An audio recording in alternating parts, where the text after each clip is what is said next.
We'll call this meeting to order. Good evening, everybody. We're going to begin the evening with a moment of silence in remembering of Kenny Youngblood, who was a Fletcher son who just recently passed away. So please keep him in your thoughts and your prayers as we take this moment of silence.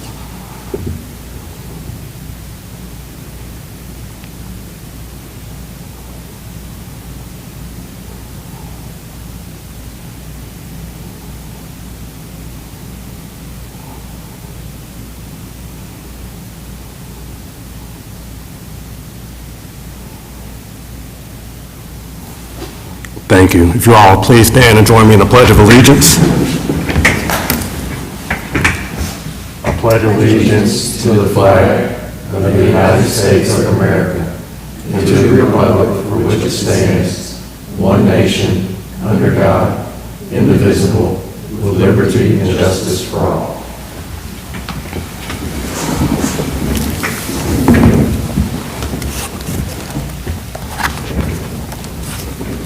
In keeping with remembering Mr. Kenny Youngblood, we wanted to honor his life in the town of Fletcher as a true son. And we have a proclamation, and Kay Youngblood, his daughter's here with us this evening. So I'm going to read this proclamation, and we're going to present it to Kay. And the proclamation states, whereas Kenneth Ray Kenny Youngblood, a lifelong resident of Fletcher, North Carolina, and a proud son of our community, dedicated his life to the service and betterment of Henderson County and the town of Fletcher. And whereas Mr. Youngblood's distinguished legal career spanned more than 7 decades, during which he served with integrity, wisdom, and an unwavering commitment to justice, and whereas his leadership and vision played a foundational role in the development of the town of Fletcher, including his service on the Fletcher Advisory Committee and his contributions during the town's early formation, and whereas Mr. Youngblood generously gave of his time and expertise, providing decades of service to Henderson County Public Schools and supporting numerous institutions that continue to enrich the lives of our residents, and whereas his impact extended far beyond the courtroom, helping to strengthen community organizations, support public safety through the establishment of volunteer fire departments, and contribute to civic and cultural life of Henderson County, and whereas Mr. Youngblood's life stands as a testament to the power of servant leadership, civic responsibility, and deep-rooted love for one's community. And whereas his legacy will endure in the institutions he helped build, the lives he touched, and the example he set for future generations. Now therefore I, Preston Blakely, Mayor of the town of Fletcher, North Carolina, on behalf of Fletcher Town Council and our residents, do hereby proclaim our deepest appreciation for the life and legacy of Kenneth Ray Kenny Youngblood, and honor his extraordinary contributions to our community.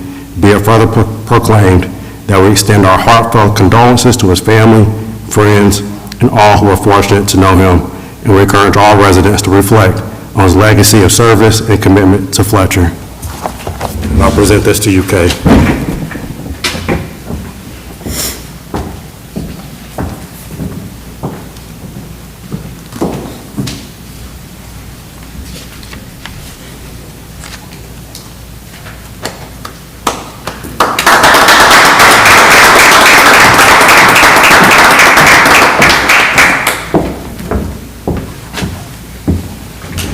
And deepest gratitude to Ken, Kay, and the whole Youngblood family. Thank y'all. Next we have a presentation of flag certificate by the Sons of the American Revolution. We got Mr. Michael Mills here. Mr. Mills, if y'all just want to take the podium.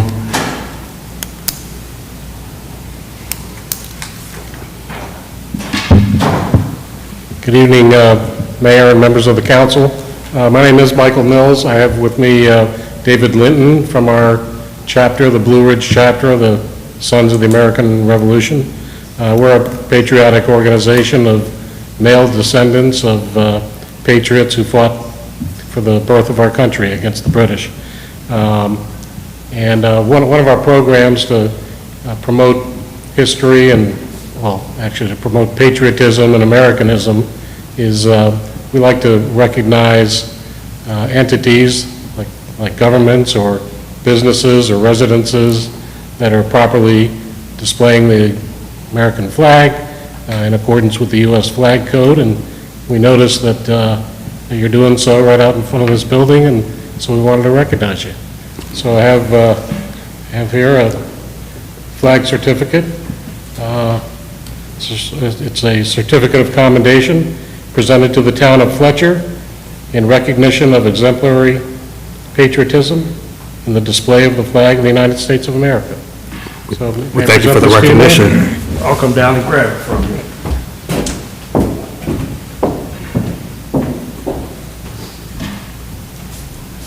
Thank you so much. Appreciate y'all. Thank you. David, you got a quick photograph?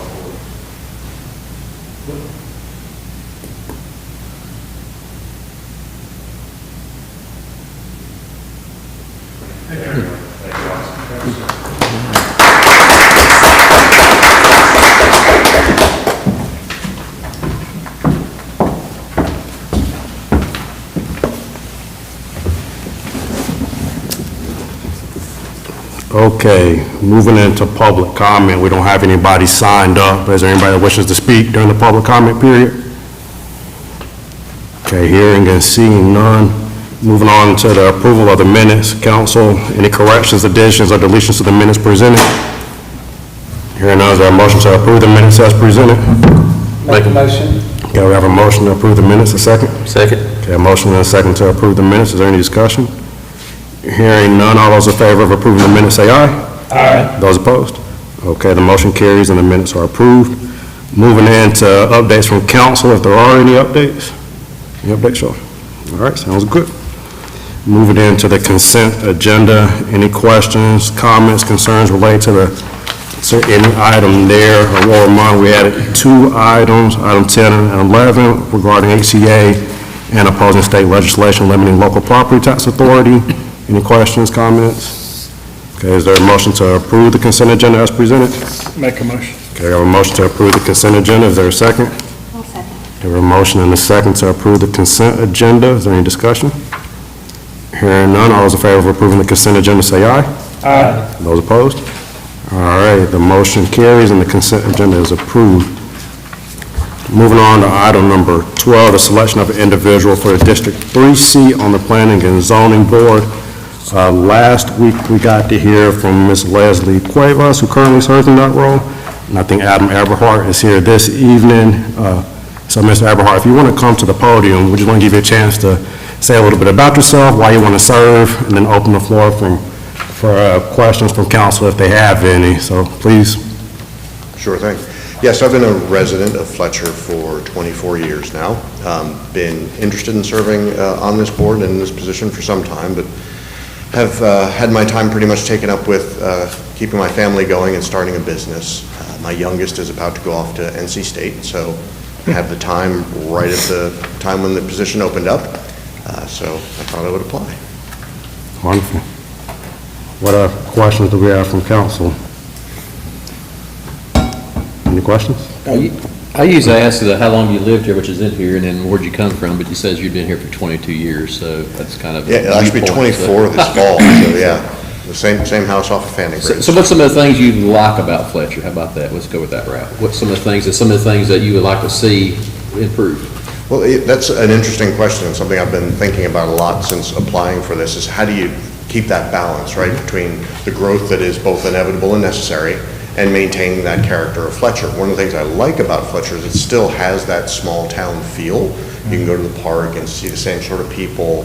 There's a lot of amenities that allow you to be out and about and be with the other residents. And something that I've kept an eye on for a long time is the heart of Fletcher.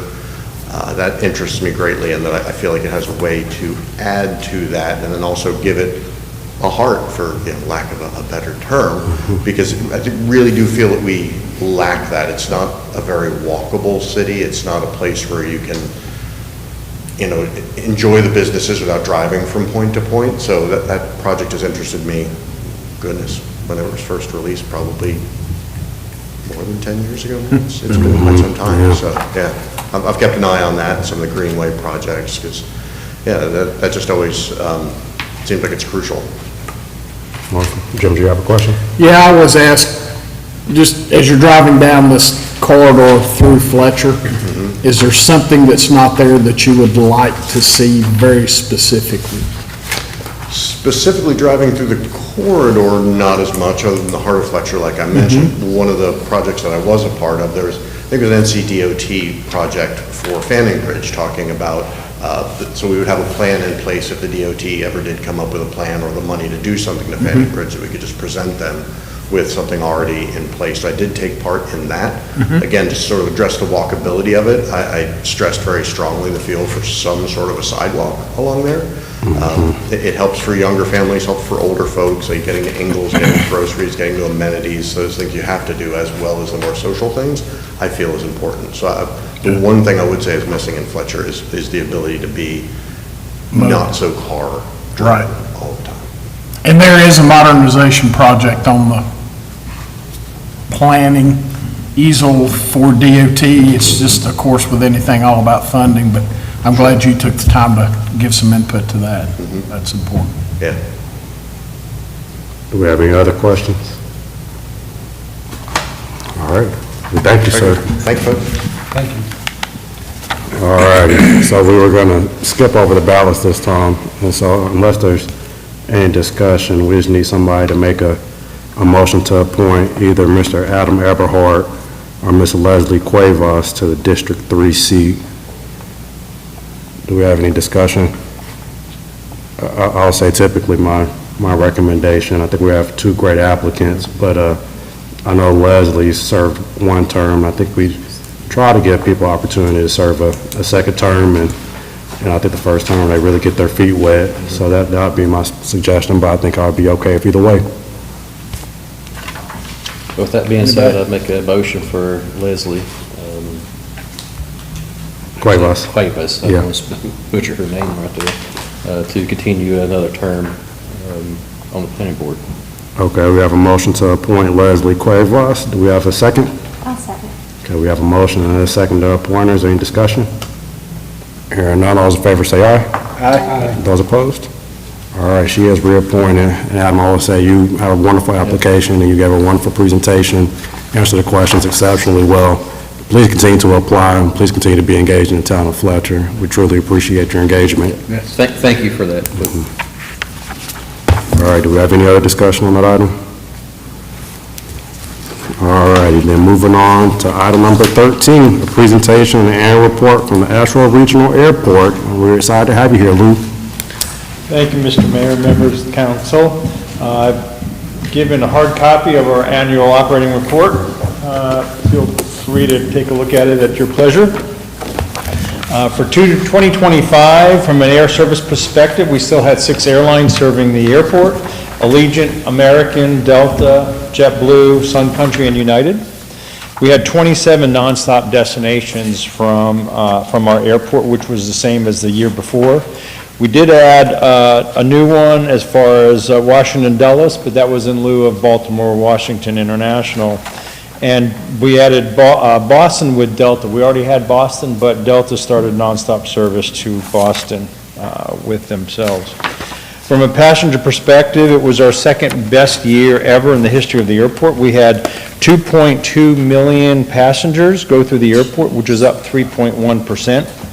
Seats were down slightly at 1,389,600, and load factors were slightly down 4% for a total of 78.39% load factors.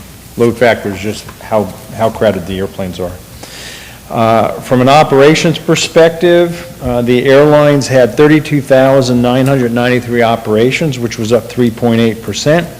General aviation and military, we had 40,533 operations in the course of the calendar year. That was down 10.6%. Of course, during the year, we unveiled our new logo and branding. If I had known you were going to do such a job, Mayor Blakely, we would have hired you to come up with a new logo. I'm available for hire. Yeah. But we did. However, I will tell you, just so you know, our official mailing address is Fletcher, North Carolina. So we are in the Fletcher Post Office.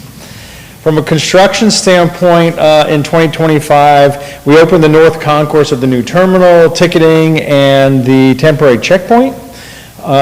We ended up getting beneficial occupancy for the FAA control tower. We built some perimeter roads inside our fence line, and we also did some demolition to some general aviation hangars, and that will be used for commercial aircraft overnight parking. Total spent of construction in 2025 was $126.2 million.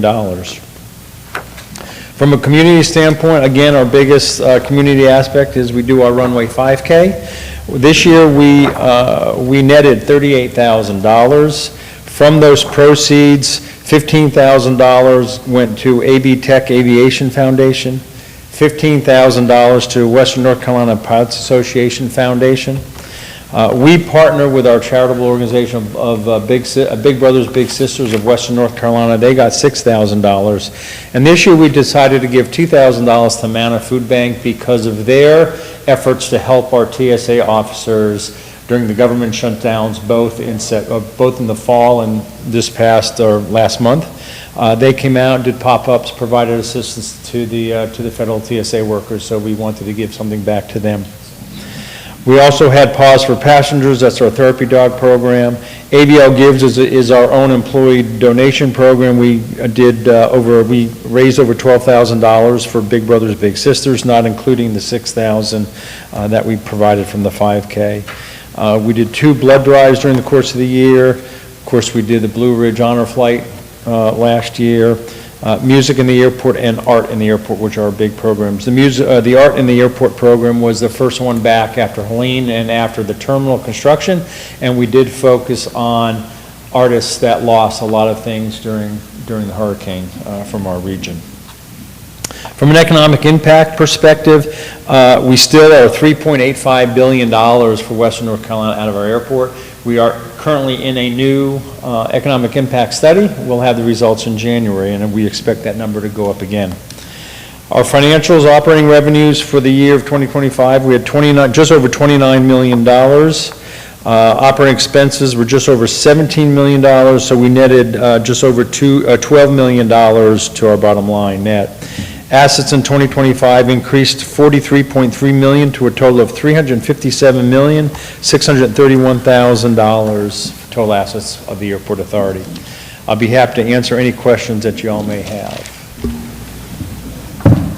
I know I talked with Zeke Cooper a little bit, so where are y'all at with the hotel event space and the renovations to Broadmoor's golf course?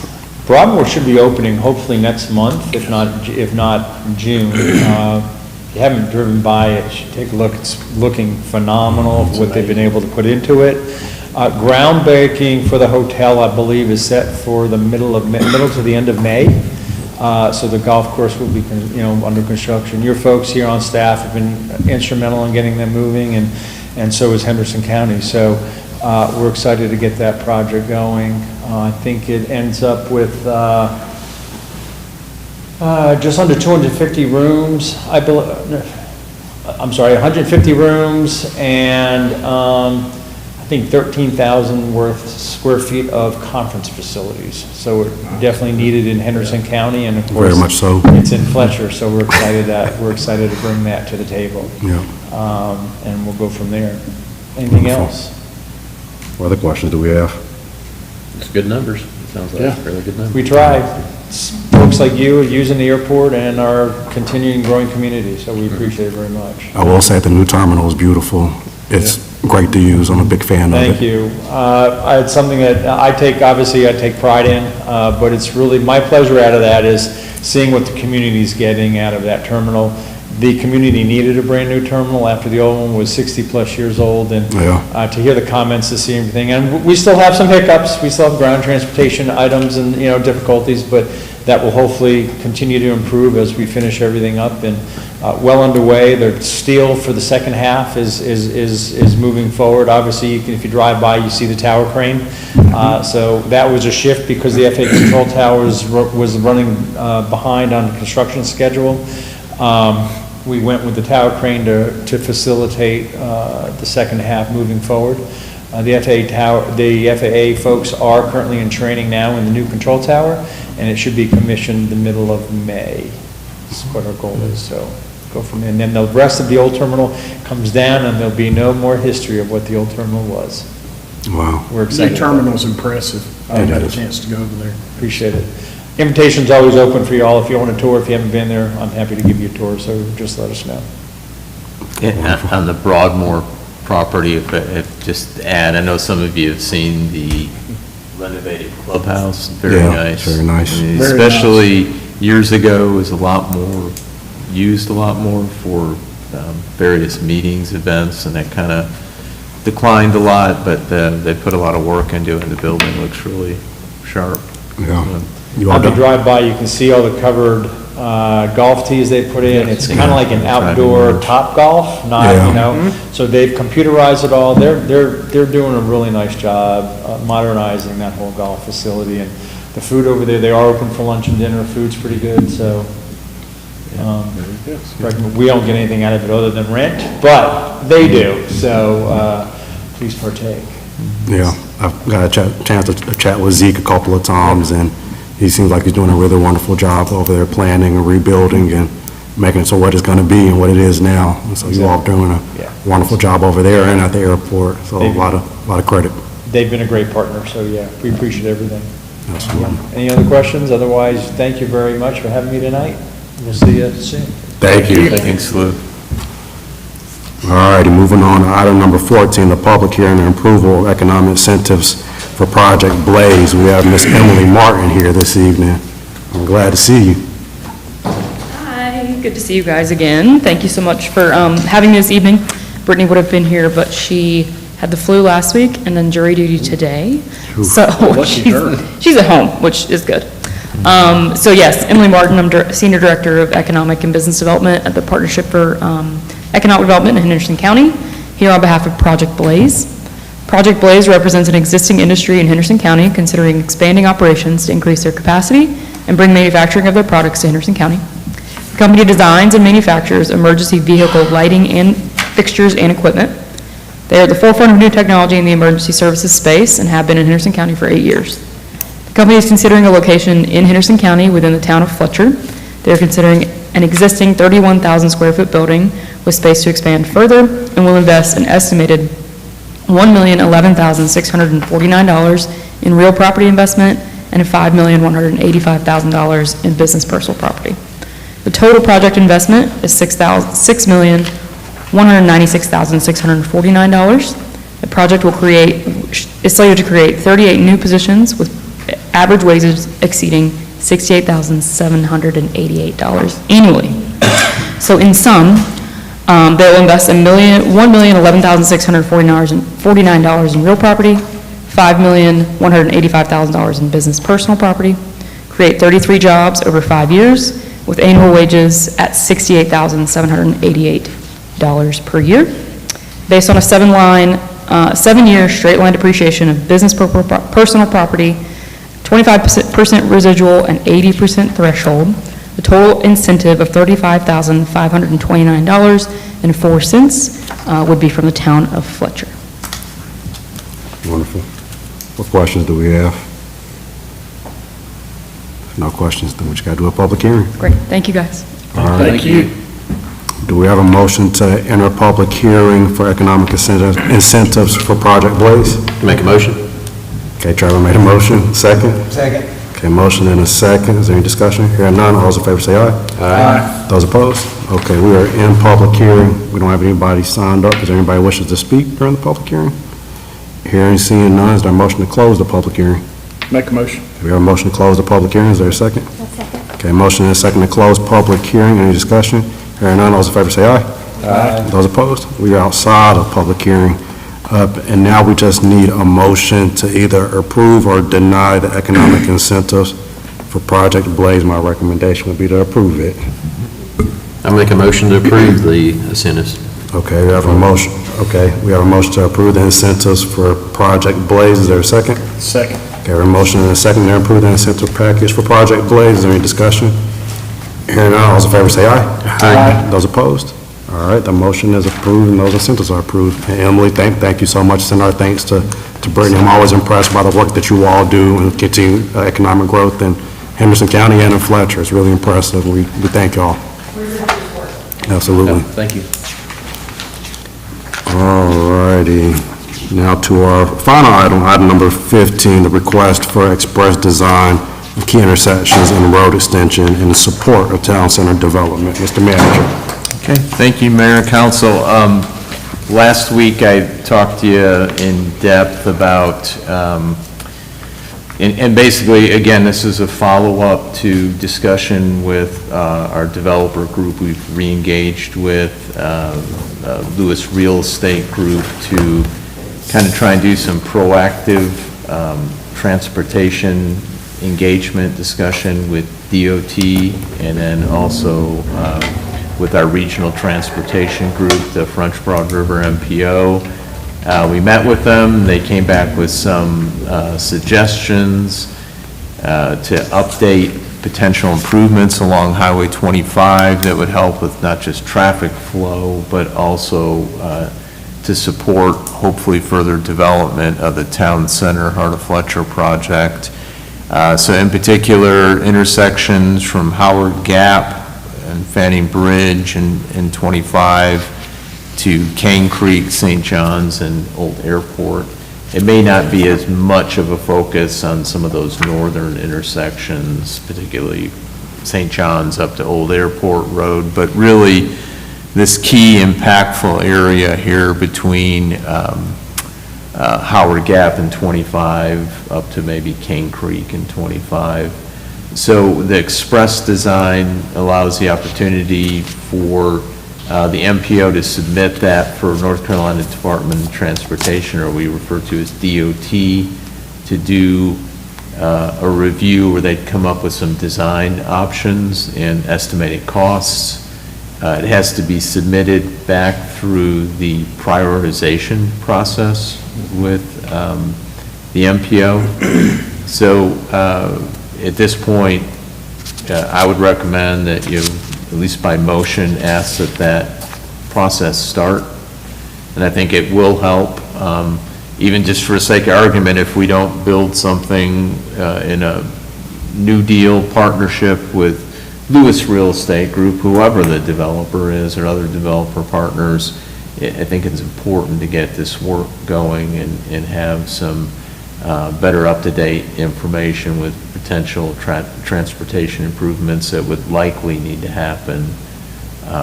So if you could, by motion, support that, it doesn't have to cover everything, in a long motion, but just for the improvements that I've mentioned, and there's a memo in the packet and notes from that meeting that we had with the MPO and DOT folks.